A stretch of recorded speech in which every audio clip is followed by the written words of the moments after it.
In July last year, parts of Gulf Province were affected by floods, leaving many people without food and water.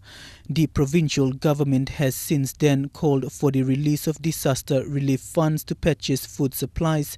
The national government has responded positively, releasing 3 million kina for relief supplies. But what has transpired was a classic case of fraud involving provincial disaster officers allegedly colluding with their partners to misuse the funds. This has resulted in the relief supplies not being delivered to those affected. Provincial leaders, past and present, were disgusted, calling for an investigation.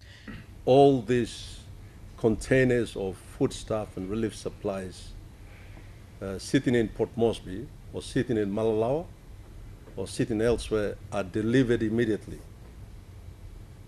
because these floods happened 8-9 months ago, and there's been no relief, and it's a travesty of justice.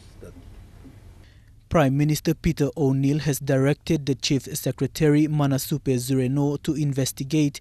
We hear about the wastage that has taken place, and we're a bit disappointed because our people are suffering, and many of them going without water, without food, and our officials not doing their job is not good enough. That is why we need to establish what has happened.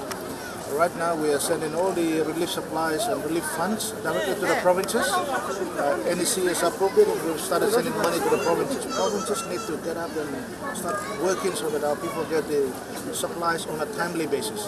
And people are dying if they are not eating. People, when there's no water, they're getting sick. So that is why we're a bit disappointed, but we'll allow the Chief Secretary and his team to investigate and find out what has happened. The vessels that were supposed to deliver the goods were grounded by NMSA for sea unworthiness. NMSA says documents provided by Mundi No. 1 Limited to Gulf disaster officers to deliver the goods were invalid, as it was not endorsed by NMSA.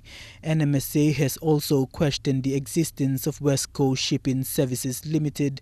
To them, this is not a reputable shipping company. It is understood that the owners of West Coast Shipping are involved in many fishy deals and owes money to several companies and individuals. Mickey Cavera, National EMTV News.